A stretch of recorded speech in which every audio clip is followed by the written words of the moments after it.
La Terre ne ressemblait plus à la planète bleue que montraient les anciennes archives. Elle était devenue grise, brisée, étouffée sous un ciel chargé de nuages toxiques que les armes de l'Empire alien avaient laissés derrière elles.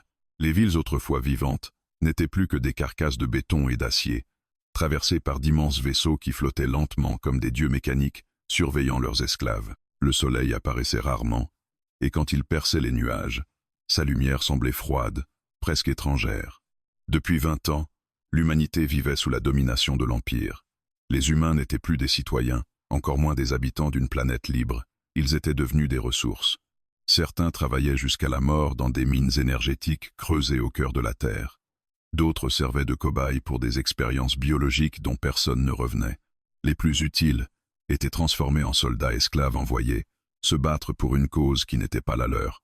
Et puis il y avait les autres, les faibles, ceux qui n'avaient aucune valeur pour l'Empire. Elias faisait partie de ceux-là. Il descendait lentement les escaliers effondrés d'un ancien immeuble, chaque pas lui coûtant un effort immense. Sa poitrine brûlait, ses poumons cherchaient l'air comme s'ils étaient remplis de cendres. À 10 à 9 ans, son corps semblait déjà usé par des décennies de souffrance. Ses épaules étaient étroites, ses bras maigres, sa peau pâle presque translucide. Il était né avec un cœur fragile et des muscles sous-développés. Avant l'invasion, il aurait vécu sous traitement médical constant. Dans ce nouveau monde, la faiblesse était une condamnation à mort lente. Il s'arrêta près d'une fenêtre brisée et observa la rue en contrebas. 2 drones impériaux flottaient silencieusement, leurs capteurs lumineux balayant les décombres à la recherche de mouvements humains. Plus loin, une colonne de prisonniers avançait, enchaînée, sous la surveillance de soldats aliens à l'armure sombre et brillante. Elias sentit son estomac se nouer lorsqu'il reconnut une femme âgée qui lui avait donné un morceau de pain quelques semaines plus tôt. Elle titubait de fatigue. L'un des aliens la frappa brutalement avec une arme électrique. Elle s'effondra dans la poussière et fut aussitôt abandonnée, comme un objet cassé qu'on n'avait plus besoin de ramasser. Elias détourna le regard, le cœur battant trop fort dans sa poitrine fragile. Il avait appris que regarder trop longtemps la cruauté menait soit à la folie, soit à une mort rapide. Pourtant, chaque scène s'imprimait en lui comme une brûlure. Un jour, ça s'arrêtera, murmura-t-il sans vraiment y croire. Qui pourrait défier un empire capable de raser des continents et de traverser les étoiles? Les humains n'avaient plus que la faim, la peur et des souvenirs d'un monde disparu. Il se glissa dans l'entrée sombre des anciens tunnels de métro, devenu le refuge des survivants. Là, dessous, l'obscurité était presque rassurante. Les aliens détestaient les endroits étroits et instables. Elias connaissait chaque virage, chaque effondrement de pierre. Il rejoignit la petite pièce où il avait installé son abri avec quelques couvertures, une lampe bricolée et une boîte contenant ses maigres provisions. Il s'assit lourdement contre le mur, la respiration sifflante. Une nouvelle crise montait dans sa poitrine, comme un étau qui se refermait lentement. Il sortit une vieille pilule trouvée dans une pharmacie abandonnée, probablement périmée depuis des années, et l'avala avec une gorgée d'eau filtrée. La douleur diminua légèrement, mais il savait que cela ne durerait pas. Il savait aussi qu'il ne survivrait pas longtemps dans cet état. Autour de lui, d'autres humains murmuraient, échangeant des nouvelles toujours plus sombres. Un nouveau camp de travail venait d'être ouvert, des enfants avaient disparu, de nouvelles expériences étaient en cours. Chaque mot était une blessure de plus. Elias pensa à sa mère, emmenée lors de la première vague de capture. Il ne l'avait jamais revue. Il se forçait à croire qu'elle était morte rapidement, mais une partie de lui savait que la vérité était probablement bien pire. Un vieil homme nommé Jonas s'approcha de lui ce soir-là et lui parla à voix basse.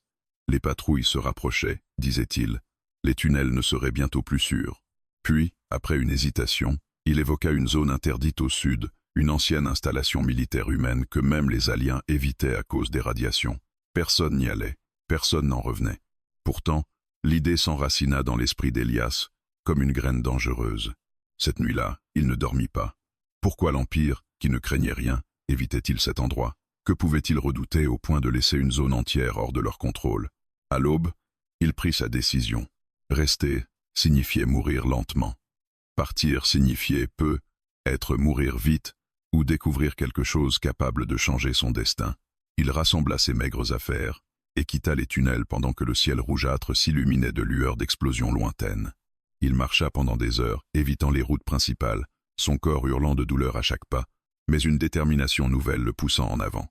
Lorsqu'il atteignit enfin la zone interdite, un silence étrange régnait. Les bâtiments effondrés portaient encore de vieux panneaux d'avertissement à moitié effacés. L'air était lourd, presque électrique. Aucun drone ne patrouillait. Aucun alien ne surveillait. Son instinct lui criait de fuir, mais quelque chose de plus fort l'attirait vers l'un des bâtiments encore debout. À l'intérieur, tout était sombre, couvert de poussière et de débris. Des symboles scientifiques humains ornaient encore les murs, témoins d'un passé où l'humanité croyait encore en son avenir. Au fond d'un couloir, une lumière bleutée clignotait faiblement. Son cœur manqua un battement. Quelque chose fonctionnait encore après 20 ans. Il entra dans une vaste salle souterraine étonnamment intacte. Des capsules de verre fissurées, des écrans brisés et des câbles serpentants partout entouraient un cylindre noir brillant comme une obsidienne vivante. Il pulsait lentement, comme un cœur artificiel. Lorsqu'Elias posa le pied dans la pièce, une voix résonna soudain, froide et ancienne. Elle annonça une activation biologique, confirma son ADN humain, puis déclara qu'un sujet compatible avait enfin été trouvé. Terrorisé, Elias demanda qui parlait. Un écran s'alluma et révéla le nom d'une intelligence de défense créée par les humains eux-mêmes, un projet ultime conçu pour donner naissance à une arme adaptative capable d'évoluer avec son porteur. Lorsqu'il apprit que l'arme nécessitait un corps faible pour fonctionner, un frisson parcourut son échine. La voix expliqua que les organismes fragiles s'adaptaient plus vite, qu'ils évoluaient pour survivre tandis que l'effort stagnait. Puis la matière noire contenue dans le cylindre s'anima lentement, se mouvant comme une ombre vivante. La voix lui demanda s'il voulait vivre.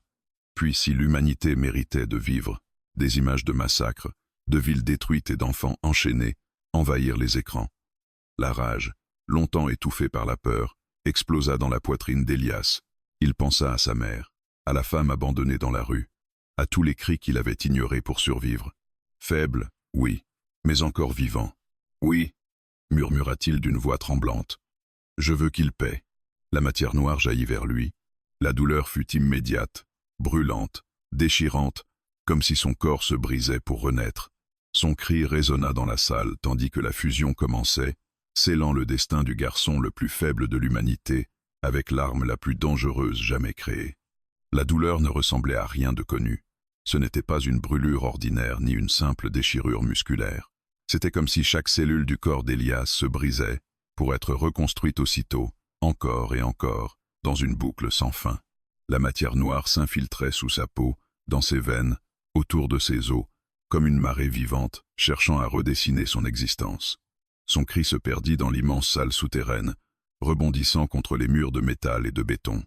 Il s'effondra au sol, ses doigts griffant la surface froide, tandis que son cœur battait à une vitesse terrifiante. Il crut mourir à plusieurs reprises. À chaque fois, une vague de chaleur violente le ramenait brutalement à la conscience, comme si l'arme refusait de le laisser partir. Des images traversaient son esprit, fragments de données, schémas biologiques, silhouettes d'aliens disséqués, cartes stellaires et simulations de combat. Tout entrait en lui sans qu'il ne puisse l'arrêter. La voix de l'intelligence Oméga résonna de nouveau, calme et mécanique. Elle expliquait que la fusion adaptative était en cours, que son organisme faible offrait une flexibilité génétique idéale. Son cœur fragile était en train d'être renforcé, non pas en devenant plus gros, mais plus efficace, capable de s'ajuster à des rythmes extrêmes. Ses muscles, autrefois atrophiés, se réorganisaient en fibres denses, compactes, capables de produire une puissance bien supérieure à leur apparence. Ses os absorbaient une structure composite alien-humaine, devenant presque incassable tout en restant léger. Elias n'écoutait qu'à moitié. La souffrance était trop intense pour réfléchir. Il sentait la matière noire pulser à l'intérieur de lui, comme une seconde circulation sanguine. Par moments, sa vision devenait noire, puis revenait brusquement, plus nette qu'avant. Il distinguait chaque particule de poussière flottant dans l'air, chaque vibration lointaine dans les murs. Son ouïe capta des sons qu'il n'aurait jamais pu percevoir auparavant, le craquement du métal, l'écoulement de fluide dans les conduits, et même les battements de son propre cœur amplifié. La transformation dura ce qui sembla être des heures, peut être des jours. Le temps perdit toute signification. Son corps se cambrait, se tordait, puis se calmait avant de replonger dans une nouvelle vague de douleur. Finalement, la matière noire se stabilisa, disparaissant sous sa peau comme si elle avait toujours fait partie de lui. Le silence tomba. Elias resta étendu, haletant, couvert de sueur froide. Son corps tremblait encore, mais la douleur s'était atténuée, remplacée par une étrange chaleur apaisante. Lentement, il se redressa sur ses coudes. Chaque mouvement qu'il attendait douloureux se produisit avec une facilité déconcertante. Il se leva, hésitant, s'attendant à ce que ses jambes flanchent comme avant, mais elles le portèrent fermement. Il se dirigea vers une surface métallique et observa son reflet. Il était toujours maigre, toujours mince. Mais quelque chose avait changé. Ses yeux brillaient d'une lueur plus vive, presque argentée. Sa peau semblait légèrement parcourue de motifs sombres, à peine visibles, comme des veines d'ombre sous la chair. Il posa une main sur sa poitrine. Son cœur battait calmement, puissamment, sans douleur. Pour la première fois de sa vie, respirer ne faisait pas mal. Un rire nerveux lui échappa, mêlé à des larmes. « Je vais bien », murmura-t-il, comme s'il devait se convaincre. La voix d'Oméga confirma que la phase initiale de fusion était terminée. Il était désormais un organisme adaptatif vivant, capable d'analyser les menaces, d'anticiper les attaques et d'évoluer face à l'ennemi. Plus il survivrait, plus il deviendrait efficace. Mais cette puissance avait un prix. L'arme se nourrirait d'énergie biologique et environnementale. Dans les combats intenses, Elias ressentirait une faim profonde, presque primitive. Ignorer ce besoin pourrait l'affaiblir gravement. Il hocha lentement la tête, acceptant ce risque sans hésitation. « Je ferai ce qu'il faut », dit-il simplement. À peine eut-il prononcé ces mots qu'un grondement lointain résonna dans la structure. Des capteurs s'activèrent autour de la salle. La voix annonça une intrusion alien à proximité. L'Empire avait détecté une activité énergétique inhabituelle. La peur monta dans la poitrine d'Elias, mais elle fut immédiatement tempérée par une clarté nouvelle. Son esprit analysa la situation presque automatiquement. Il visualisa les couloirs, les points d'accès, les faiblesses structurelles. C'était comme si une carte se dessinait dans sa tête. Sortie secondaire, couloir nord-est, indiqua Oméga. Elias se mit en mouvement. Il courait, pas comme avant, maladroitement et lentement, mais avec une fluidité étonnante. Ses pieds touchaient à peine le sol. Il franchit des obstacles qu'il n'aurait jamais pu escalader auparavant, ses muscles répondant instantanément à ses intentions. Un bruit métallique retentit derrière lui. Des soldats aliens entraient dans l'installation.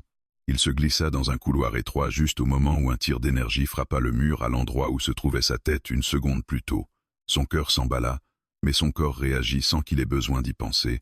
Il roula au sol, se redressa et continua à courir. Au détour d'un passage effondré, il tomba presque nez à nez avec un drone impérial. Le temps sembla ralentir. Ses yeux analysèrent instantanément la structure du drone. Blindage frontal épais, joints plus fins sur les côtés, source d'énergie exposée à l'arrière. Avant même qu'il ne comprenne comment, son corps bougea. Il bondit sur le mur, prit appui, pivota dans les airs et atterrit derrière la machine. Son poing s'abattit avec une force qu'il ne se savait pas capable de produire. Le métal se déforma sous l'impact. Le cœur énergétique du drone explosa dans une gerbe d'étincelles bleutées. Elias recula, stupéfait. Il avait détruit un drone impérial à main nue. Un mélange de peur et d'exaltation l'envahit. Ce n'était pas seulement de la force brute. Il avait su exactement où frapper, comment bouger, comment gagner. Mais il n'eut pas le temps de savourer sa victoire. Des pas lourds résonnaient. 3 soldats aliens surgirent au bout du couloir, leurs armes déjà levées. La terreur tenta de reprendre le contrôle, mais une autre sensation l'écrasa aussitôt. Une concentration froide, presque inhumaine. Ses sens captaient chaque micro-mouvement de ses ennemis. Le premier alien tira. Elias se jeta sur le côté avant même que l'arme ne s'illumine. Le tir frappa le mur, creusant un trou fumant. Il roula, se releva, attrapa un morceau de métal brisé et le lança. Le projectile perça l'œil lumineux de l'alien avec une précision mortelle. Le deuxième se rua sur lui. Elias esquiva, sentit l'air vibrer lorsque la créature manqua de peu son visage, puis frappa le coude exposé de l'alien. Un craquement écœurant retentit. L'arme tomba. Un second coup à la gorge brisa net le combat. Le troisième hésita une fraction de seconde. C'était suffisant. Elias bondit et l'abattit contre le mur, avec une force terrifiante. La créature s'effondra, inerte. Le silence retomba, seulement troublé par sa respiration rapide. Ses mains tremblaient. Il venait de tuer pour la première fois. Une partie de lui voulait vomir, s'effondrer, pleurer. Une autre ressentait une étrange satisfaction sombre. La voix d'Oméga murmura que l'adaptation au combat était en progression rapide. Elias ferma les yeux un instant. « Je ne veux pas devenir un monstre », souffla-t-il. « Tu es une arme pour protéger l'humanité », répondit l'IA sans émotion. Il rouvrit les yeux. Peut-être que pour survivre dans ce monde, il fallait justement devenir ce que l'Empire craignait. Il se dirigea vers la sortie indiquée, le cœur battant, son corps vibrant d'une puissance nouvelle. Derrière lui, l'installation commençait à s'effondrer sous les explosions de l'Empire. Dehors, l'air toxique lui brûla légèrement les poumons, mais pas comme avant. Son corps s'adapta presque instantanément. Il leva les yeux vers les vaisseaux qui sillonnaient le ciel. Pour la première fois depuis l'invasion, il ne se sentit plus comme une proie. Il se sentit comme une menace.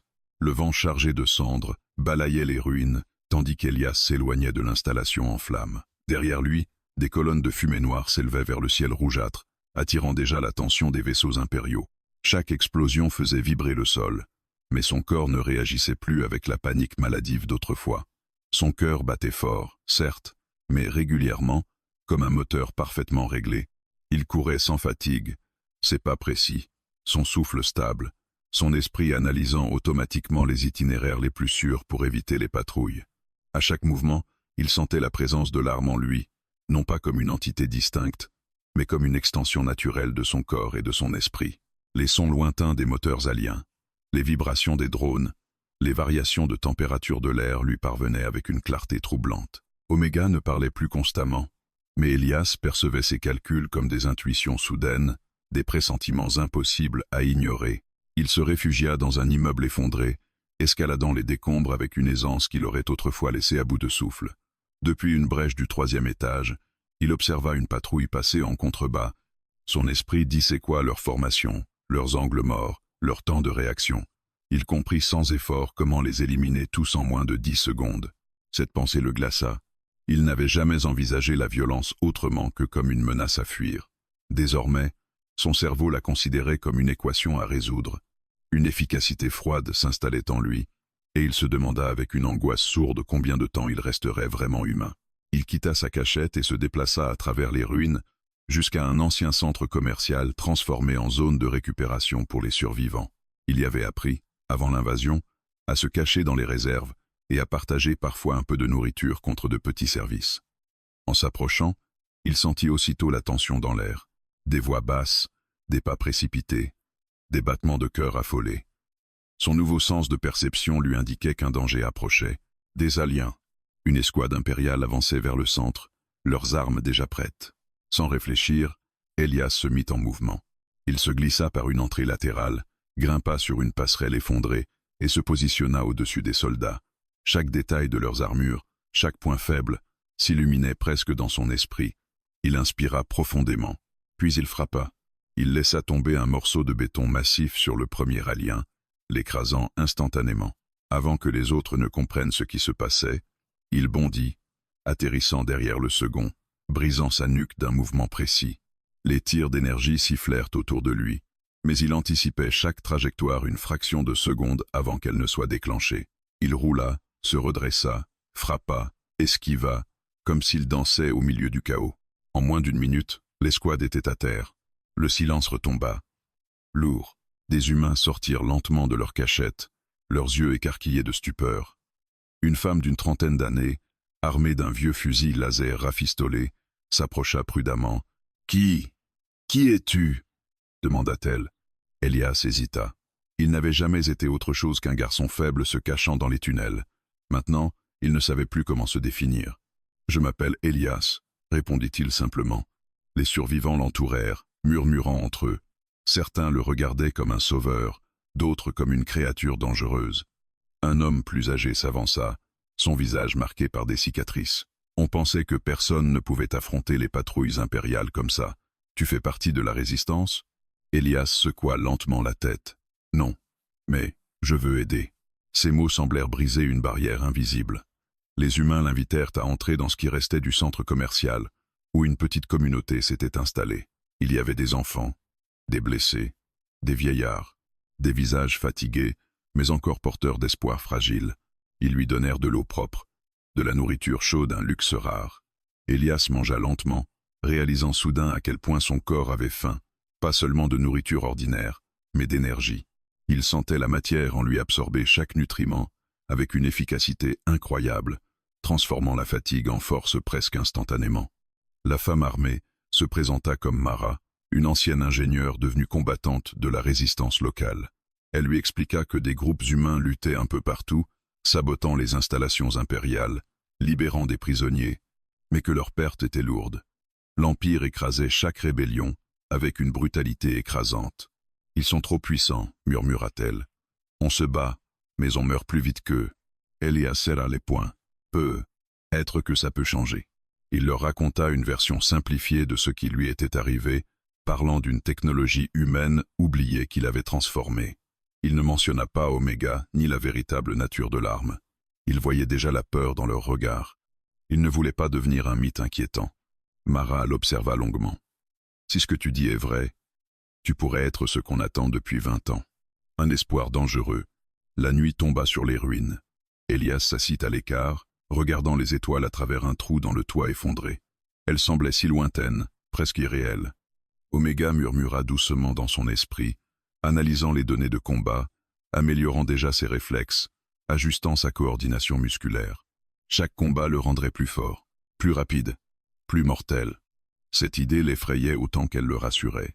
Il pensa aux aliens qu'il avait tués, à la facilité avec laquelle cela s'était produit, à l'absence presque totale d'hésitation au moment crucial. « Est-ce que je vais perdre ce que je suis ?» demanda-t-il intérieurement. Aucune réponse émotionnelle ne vint, seulement des calculs de survie. Cette nuit-là, une attaque impériale massive frappa une zone voisine. Des explosions illuminèrent l'horizon. Les survivants du centre commercial se réfugièrent dans les sous-sols, paniqués. Elias se leva. Il sentit la direction exacte de l'assaut, la trajectoire des vaisseaux, la disposition des troupes au sol. « Je peux les détourner, dit-il à Mara.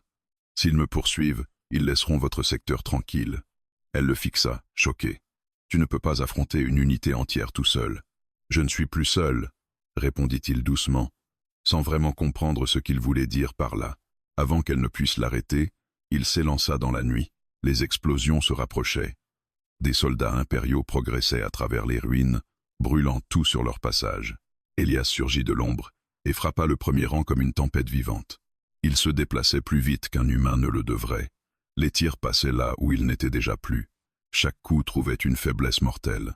Son corps apprenait en temps réel, ajustant sa force, sa vitesse, sa précision à chaque affrontement. Les aliens commencèrent à reculer. Certains tentèrent de fuir. Cela n'arriva jamais.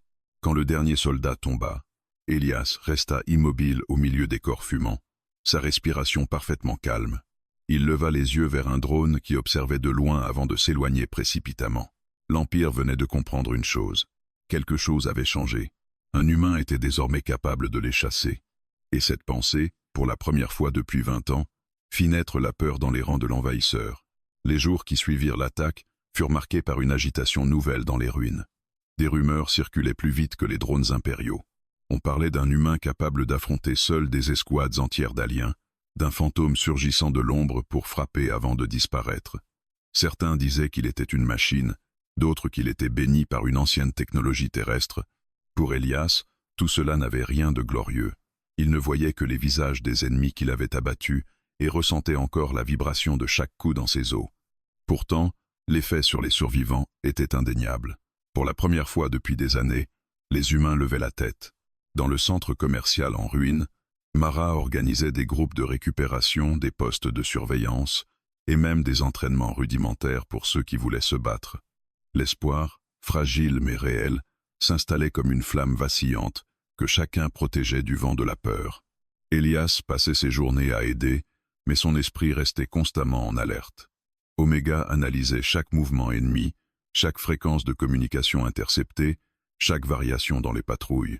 L'Empire, blessé dans son orgueil, renforçait sa présence. Les drones étaient plus nombreux, les soldats plus nerveux, leurs armes réglées pour tuer sans hésitation.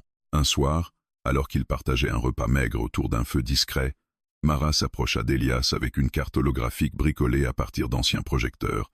Elle indiqua un complexe industriel au nord, transformé en centre de détention impériale. Ils y rassemblent les prisonniers avant de les envoyer dans les mines énergétiques, expliqua-t-elle. Des centaines d'humains, peu être plus. Elias sentit son estomac se nouer. Il connaissait ces lieux. Peu en sortaient vivants.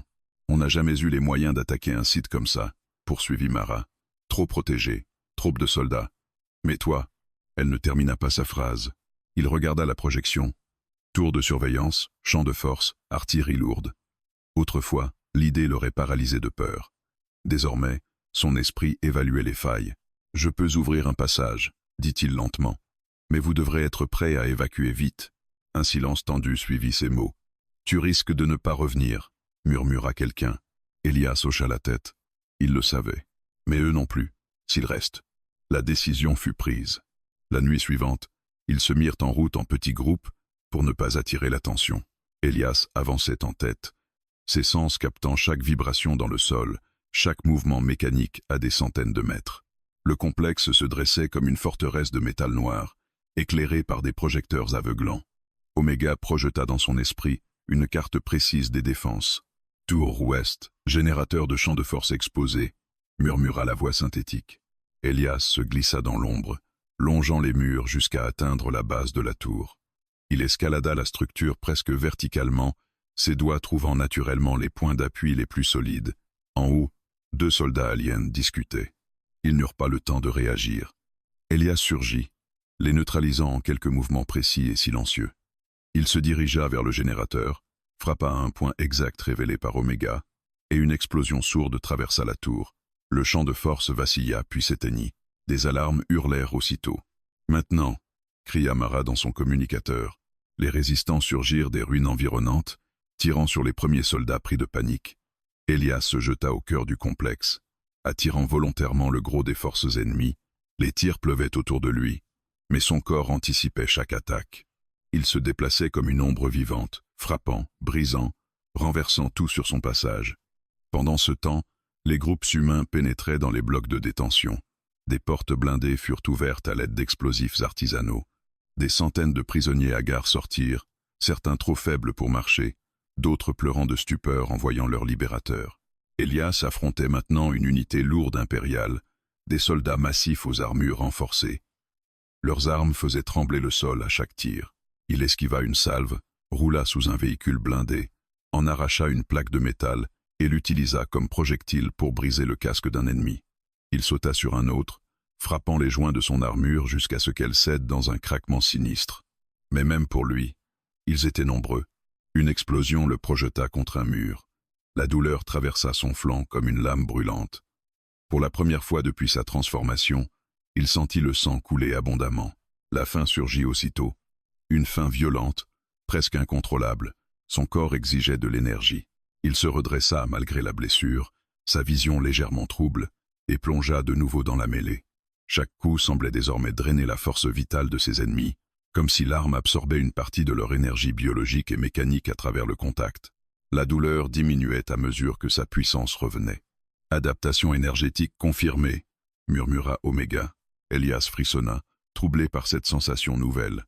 Finalement, les forces impériales commencèrent à battre en retraite. Les survivants s'enfuirent sous la couverture des drones, laissant derrière eux des corps fumants et des équipements détruits. Le complexe brûlait. Les résistants guidaient les prisonniers libérés vers des itinéraires sûrs à travers les ruines. Mara rejoignit Elias, le visage couvert de suie et de larmes. « On a réussi », souffla-t-elle. « Tu les as sauvés, tous. » Elias observa les files d'humains épuisés mais vivants, soutenus par ceux qui pouvaient encore marcher. Des enfants s'accrochaient aux adultes. Des vieillards pleuraient de soulagement. Un sentiment étrange envahit sa poitrine. Ce n'était pas de la fierté, c'était une responsabilité écrasante. Il comprit alors qu'il ne pourrait plus se contenter de survivre pour lui-même. Il était devenu un symbole, et les symboles attiraient l'espoir, mais aussi la destruction. Dans les heures qui suivirent, des messages circulèrent entre différents groupes de résistance. L'attaque s'était répandue comme une traînée de poudre. D'autres cellules humaines, jusque-là isolées, prenaient contact, demandant de l'aide, proposant des alliances. Un nom commença à apparaître dans les murmures. L'arme humaine. Le fantôme de l'Empire. Elias n'aimait aucun de ces titres. Il n'était qu'un garçon qui refusait de voir d'autres personnes mourir. Mais l'Empire, lui, voyait autre chose. Dans un vaisseau de commandement en orbite, des officiers aliens observaient les images de la destruction du complexe. Leurs visages impassibles trahissaient une tension inhabituelle. « La menace humaine est confirmée », déclara une voix grave. Un seul individu neutralise des unités entières. Un silence pesant suivit. « Faites appel au général Carrette », ordonna le commandant suprême. Cette anomalie doit être éliminée personnellement. Sur un écran apparut la silhouette massive d'un alien aux yeux brûlants d'intelligence froide. Le chasseur de rébellion. Le destructeur de monde. Karet sourit lentement. « Qu'il vienne, murmura-t-il. Je veux voir l'arme humaine de mes propres yeux. » Dans les ruines de la Terre, Elias regardait l'aube se lever sur les survivants qu'il avait sauvés, ignorant encore que l'Empire venait de libérer son prédateur le plus redoutable. La guerre venait d'entrer dans une nouvelle phase. Le succès de la libération n'apporta pas la paix, il apporta la chasse. Dans les jours qui suivirent l'attaque du complexe, le ciel se remplit de vaisseaux impériaux plus nombreux que jamais. Des formations entières patrouillaient au-dessus des ruines, projetant des faisceaux lumineux capables de traverser les bâtiments effondrés. Les drones ne se contentaient plus de balayer au hasard. Ils analysaient les mouvements, traquaient la chaleur corporelle, prédisaient les trajectoires de fuite. L'Empire ne frappait plus aveuglément. Il apprenait. Elias le sentait. Chaque fois qu'il sortait en mission avec les groupes de résistance, les affrontements devenaient plus difficiles. Les soldats aliens utilisaient désormais des formations défensives, couvraient leurs angles morts, adaptaient leurs armes pour contrer sa vitesse. Là où il surprenait autrefois ses ennemis, il se retrouvait maintenant attendu. Oméga confirmait ses impressions. L'Empire collectait des données sur ses mouvements, ses réactions, ses points forts. Il transformait chaque défaite en information stratégique. Il modélise ton schéma de combat, expliqua la voix synthétique. Efficacité ennemie en hausse de 42%. Elias serra les mâchoires. Alors je devrais évoluer plus vite qu'eux. Mais pour la première fois, il doutait. La résistance s'était étendue. Des camps humains libérés se reliaient entre eux, partageant ressources et informations. Pourtant, avec cette croissance venait aussi une vulnérabilité accrue. Plus de personnes à protéger, plus de cibles pour l'Empire. Un matin, Mara revint d'une mission de reconnaissance, le visage blême. « Ils ont rasé le secteur A », annonça-t-elle.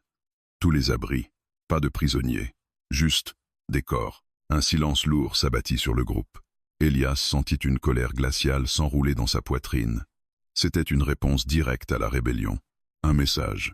Il voulait lui montrer le prix de la résistance.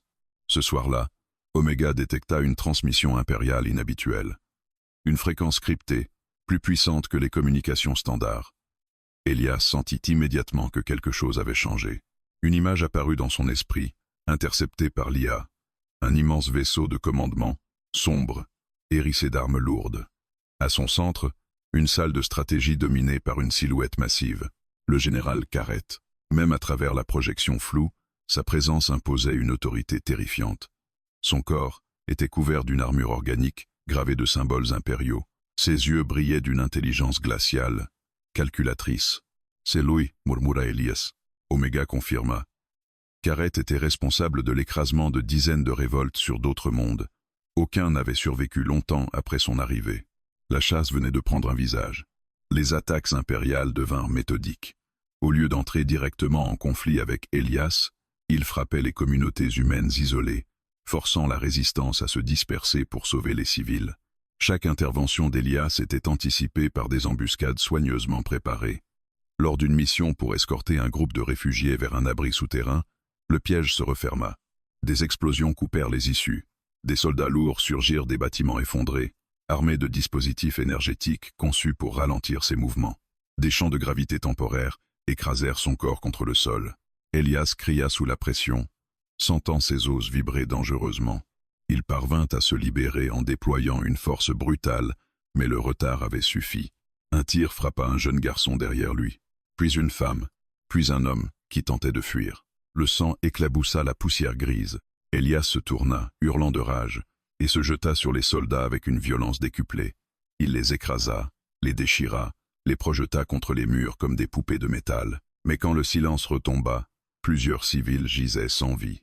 Mara s'agenouilla près d'un enfant, ses mains tremblantes couvertes de sang. « On était trop lent », murmura-t-elle. Ces mots transpercèrent Elias plus profondément que n'importe quelle arme. Pour la première fois, sa puissance n'avait pas suffi. Les attaques continuèrent ainsi, semaine après semaine. Chaque victoire d'Elias était suivie d'une perte humaine.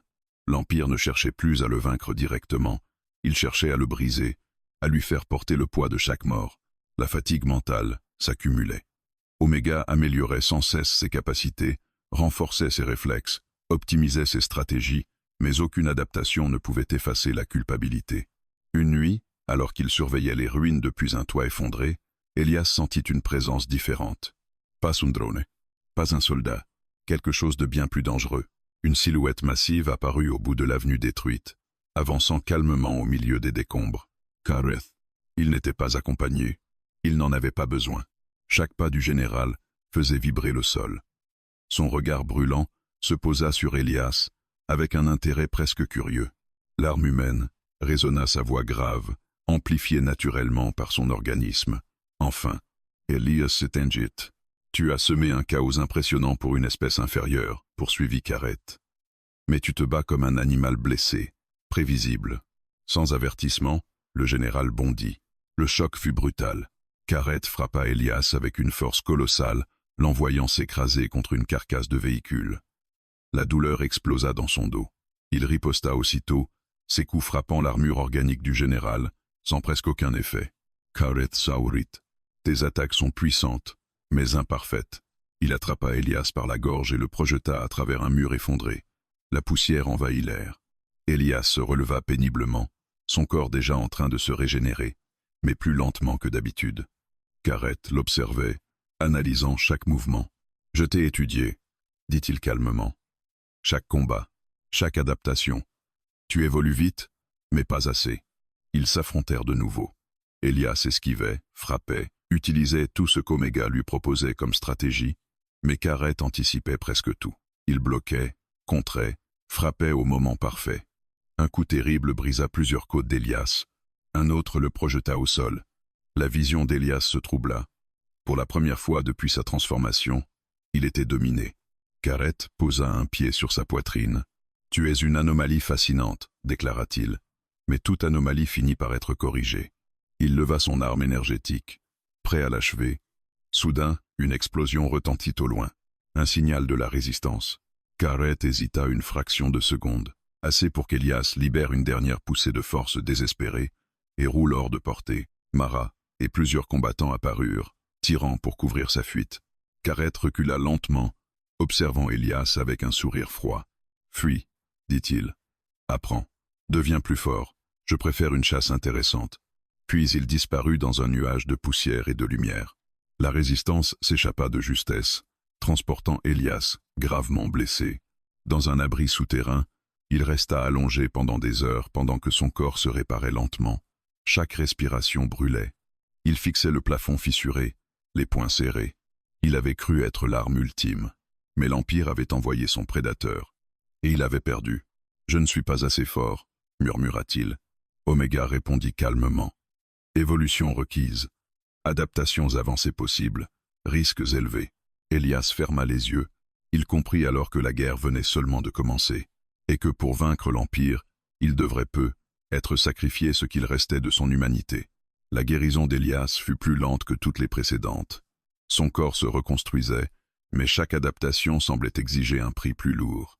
La matière noire en lui pulsait constamment, comme un cœur secondaire qui ne trouvait jamais le repos.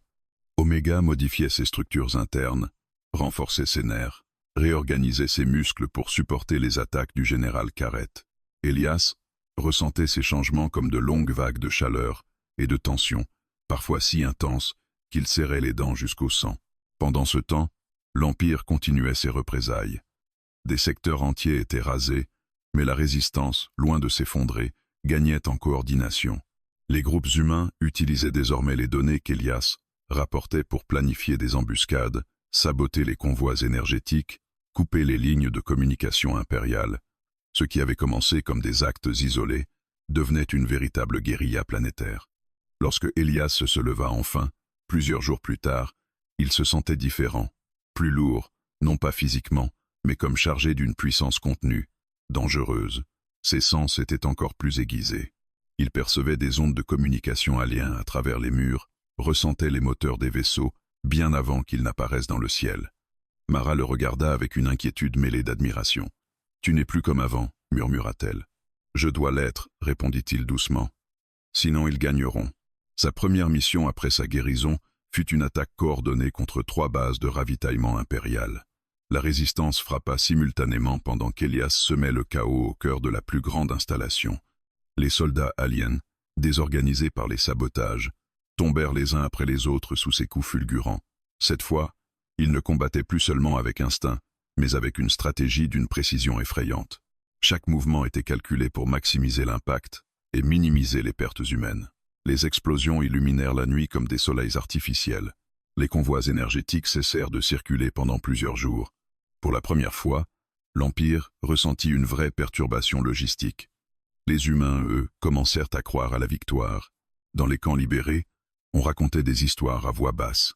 On parlait d'un jeune homme qui apparaissait dans une tempête de poussière, détruisait des escouades entières et disparaissait avant l'arrivée des renforts. Certains affirmaient qu'il ne saignait plus, d'autres qu'il voyait l'avenir. Elias devenait plus qu'un combattant. Il devenait un symbole. Cette transformation le troublait profondément. Chaque fois qu'il sauvait un groupe de prisonniers ou repoussait une attaque impériale, il voyait dans leurs yeux une foi presque religieuse. Il ne voyait plus un humain, mais une arme vivante, une promesse de liberté. Il craignait ce regard. « S'ils comptent trop sur moi, ils s'effondreront si je tombe », confia-t-il un soir à Mara. « Ou ils se relèveront encore plus fort grâce à ce que tu leur as montré », répondit-elle. L'Empire, de son côté, intensifia ses recherches. De nouveaux types de soldats apparurent, plus rapides, mieux blindés, conçus spécifiquement pour contrer les capacités d'Elias. Des champs énergétiques mobiles limitaient ses mouvements. Des armes à impulsion perturbaient temporairement ses sens. Chaque affrontement devenait plus brutal, mais chaque affrontement le rendait plus fort. Son corps apprenait à neutraliser les impulsions, à briser les champs de force, à anticiper les nouvelles tactiques. Oméga évoluait presque aussi vite que l'Empire. Un soir, une attaque massive frappa un immense camp de travail humain au sud. Des milliers de prisonniers risquaient d'être exécutés pour servir d'exemple. La résistance hésita. La base était lourdement fortifiée, protégée par plusieurs unités d'élite. Elias n'y les fit pas. Il partit seul. Il s'infiltra par les conduits d'énergie, brisa les générateurs, plongea la base dans l'obscurité totale, puis il frappa comme une tempête déchaînée. Les soldats tombaient avant même de comprendre d'où venaient les coups. Les murs s'effondraient sous ses impacts. Les systèmes de défense explosaient en cascade. Lorsque les renforts arrivèrent, il était déjà en train d'ouvrir les cellules. Des milliers d'humains coururent vers la liberté. Certains s'agenouillèrent devant lui. Elias recula, bouleversé. « Ne me vénérez pas », murmura-t-il. « Battez-vous. Vivez. » Mais la légende était déjà née. Dans les communications pirates de la Résistance, son image circulait comme celle d'un espoir vivant. Les planètes humaines occupées entendaient parler de lui et commençaient à se soulever. Des sabotages éclataient partout. L'Empire ne contrôlait plus totalement ses territoires. Dans son vaisseau de commandement, le général Carrette observait les rapports avec une tension froide. L'arme humaine évolue plus vite que prévu, admit-il. Mais toute évolution a une limite. Il ordonna le déploiement de protocoles extrêmes, des armes capables de détruire des villes entières pour éliminer la résistance. La guerre s'intensifiait. Et au cœur de cette tempête, Elias sentait son humanité s'effriter à chaque combat. Il ressentait moins de peur, moins d'hésitation, comme si l'arme prenait peu à peu le dessus. Pourtant, lorsqu'il voyait les enfants libérés courir vers leurs parents, une chaleur persistait dans sa poitrine. C'était ce qui le maintenait humain. Mais pour combien de temps encore, il l'ignorait. Au-dessus des ruines de la Terre, les vaisseaux impériaux se rassemblaient en formation massive. La bataille finale approchait. La Terre n'était plus le centre de la guerre. Les soulèvements humains s'étaient propagés à travers plusieurs systèmes stellaires, forçant l'Empire à mobiliser une grande partie de ses flottes pour contenir la rébellion. C'était exactement ce que la Résistance espérait. Chaque planète libérée, chaque base sabotée, affaiblissait un peu plus la machine impériale. Mais Oméga avertissait Elias depuis des jours. Malgré ses victoires, le noyau du pouvoir alien restait intact. Tant que la capitale impériale fonctionnerait, l'Empire se relèverait. Un assaut direct semblait impossible. La planète centrale était protégée par des boucliers planétaires, des flottes entières et des systèmes d'armes capables de pulvériser tout ce qui s'en approchait.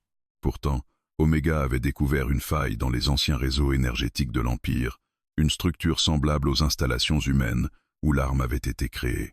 Le cœur énergétique impérial alimente leurs boucliers, leurs armées et leurs systèmes de communication, expliqua l'IA. Sa destruction entraînera l'effondrement de l'Empire. Elias comprit immédiatement ce que cela signifiait. Mais je devrais y entrer moi-même. Oui, les défenses internes ne peuvent être neutralisées que par une signature biologique compatible avec la technologie adaptative. Autrement dit, par lui. La résistance tenta de l'en dissuader. Mara le fixa longuement, les yeux brillants de larmes qu'elle refusait de laisser couler. « Si tu fais ça, tu ne reviendras peu, être pas. » Elias sourit doucement. « Si je ne le fais pas, personne ne sera jamais libre. » Une opération massive fut lancée pour détourner les flottes impériales pendant qu'Elias s'infiltrerait seul. Des batailles éclatèrent dans l'espace, des sabotages simultanés frappèrent plusieurs bases majeures. Au milieu du chaos, une petite navette furtive transporta Elias vers la planète capitale. Elle ressemblait à un monde de métal vivant. D'immenses cités verticales s'élevaient à perte de vue, reliées par des ponts d'énergie lumineuse. Des vaisseaux entraient et sortaient comme dans une ruche géante. Tout respirait la puissance et la domination. Elias se glissa dans les niveaux inférieurs, utilisant les conduits énergétiques identifiés par Oméga. Les systèmes de sécurité tentaient de le détecter, mais son organisme adaptatif perturbait leurs capteurs. Il progressait comme une ombre au cœur de l'Empire. Plus il s'enfonçait, plus l'énergie devenait intense. Les murs pulsaient de lumière bleutée, parcourus de flux semblables à des veines géantes. Il sentit la matière noire en lui vibrer violemment, attiré par cette source colossale. Le cœur impérial, une salle gigantesque s'ouvrit devant lui, dominée par un noyau d'énergie suspendu dans les airs, une sphère lumineuse tournoyant lentement, alimentant des milliers de câbles et de structures. Mais il n'était pas seul. Une silhouette massive l'attendait au centre de la plateforme principale. « Kareth !» Le général sourit en écartant lentement les bras. « Je savais que tu viendrais ici. Toutes les armes cherchent leur cible ultime. » Elias se tendit. « Tu ne peux pas m'arrêter. Je n'ai pas besoin de t'arrêter, » répondit Kareth calmement. « Je dois seulement te briser. » Le combat fut d'une violence inouïe. Ils s'affrontèrent au bord du noyau énergétique, chaque coup faisant trembler la structure entière. Kareth frappait avec une précision implacable, utilisant des armes intégrées à son armure organique, tandis qu'Elias esquivait et contre-attaquait avec une vitesse devenue presque surnaturelle. Le noyau projetait des vagues d'énergie qui brûlaient l'air. Elias fut projeté contre une paroi métallique, se releva aussitôt, puis se jeta de nouveau dans la mêlée. Chaque impact semblait plus puissant que le précédent, comme si l'arme en lui absorbait une partie de l'énergie environnante. Mais Kareth résistait. Il anticipait encore. « Tu évolues vite » gronda-t-il. « Mais moi aussi. » Un coup terrible transperça la défense d'Elias et l'envoya rouler au sol, le souffle coupé. Kareth posa son arme contre sa poitrine. « Tu aurais pu être une merveille de l'Empire » murmura-t-il. « Au lieu de ça, tu as choisi la faiblesse humaine. » Elias releva lentement la tête. « Ce que tu appelles faiblesse, c'est ce qui nous rend impossible à briser. » Dans un effort désespéré, il attrapa le bras du général et canalisa toute l'énergie adaptative qu'il pouvait absorber du noyau. Une vague lumineuse explosa entre eux, projetant Kareth en arrière dans un fracas métallique. Elias se releva en titubant, chaque cellule de son corps brûlant. Oméga parla alors d'une voix inhabituelle, presque douce. « Elias, la seule façon de détruire le cœur impérial est une fusion complète. » Il comprit immédiatement. Cela signifiait perdre son corps humain, devenir totalement l'arme, être disparaître. Il regarda le noyau, immense, lumineux, battant comme un soleil artificiel. Puis il pensa à la terre, à Mara, aux enfants libérés, à sa mère. « Fais-le » murmura-t-il. La matière noire jaillit sous sa peau, recouvrant son corps d'une lueur sombre et brillante. Il se jeta vers le noyau énergétique alors que Kareth hurlait de rage en tentant de l'arrêter. Elias entra dans la sphère de lumière. Une explosion silencieuse engloutit la salle, et le cœur de l'Empire commença à s'effondrer. L'explosion du cœur impérial ne fut pas un feu ordinaire. Elle se propagea comme une onde de lumière silencieuse à travers les structures de la capitale alien, dévorant les flux d'énergie qui alimentaient les boucliers, les flottes et les réseaux de communication. En quelques secondes, les cités verticales s'assombrirent, les ponts lumineux s'éteignirent, et les systèmes d'armes se figèrent dans le vide spatial, comme des carcasses mortes. À travers les systèmes stellaires contrôlés par l'Empire, les vaisseaux perdirent soudain leur coordination. Des boucliers planétaires s'effondrèrent. Des garnisons entières se retrouvèrent coupées de toute commande centrale. La machine impériale, qui avait écrasé des mondes pendant des siècles, venait de perdre son cœur. Sur Terre, les résistants virent le ciel changer. Les vaisseaux aliens, autrefois omniprésents, commencèrent à tomber comme des étoiles mortes, certains s'écrasant dans les océans, d'autres explosant dans l'atmosphère. Les communications impériales se turent brusquement, remplacées par un silence presque irréel. Puis vinrent les cris. Des cris de joie, des cris de stupeur, Des cris de liberté. Mara observait l'horizon en flammes depuis un point d'observation sur les ruines d'un ancien gratte-ciel. Les larmes coulaient sans qu'elle cherche à les retenir. Autour d'elle, des humains s'embrassaient, riaient, tombaient à genoux. Après 20 ans de peur constante, l'Empire était enfin en train de s'effondrer. Elias, murmura-t-elle. Personne ne savait ce qui lui était arrivé. Dans la capitale alien en ruine, l'énergie du noyau s'était dissipée en tempête de lumière. Les structures s'effondraient, aspirées par des fractures gravitationnelles provoquées par l'explosion interne. Là où Elias avait disparu, il ne restait qu'un immense cratère incandescent. Carrette, gravement endommagé, gisait au bord de la plateforme brisée. Son armure organique se fissurait, laissant s'échapper une lueur faible. Il s'interdisait Léo. Une silhouette sombre se matérialisa lentement à travers les résidus d'énergie. Une forme humaine, ou presque. Le corps d'Elias semblait fait de matière noire parcourue de veines lumineuses, comme une constellation vivante. Ses yeux brillaient d'une lumière douce mais puissante. Il n'était plus entièrement chair, mais il n'était pas non plus une simple machine. Carrette leva difficilement la tête. « Impossible !» Elias s'approcha calmement. « L'Empire est fini, » dit-il d'une voix qui résonnait à la fois humaine et profonde, comme un écho. « Tu as sacrifié ton existence pour un monde faible, » cracha Carrette. Elias s'agenouilla près de lui. « Non, j'ai choisi de la sauver. » Il posa une main lumineuse sur le torse du général. Une vague d'énergie traversa l'armure déjà brisée. Carrette poussa un dernier râle avant que son corps ne se désintègre en particules de lumière.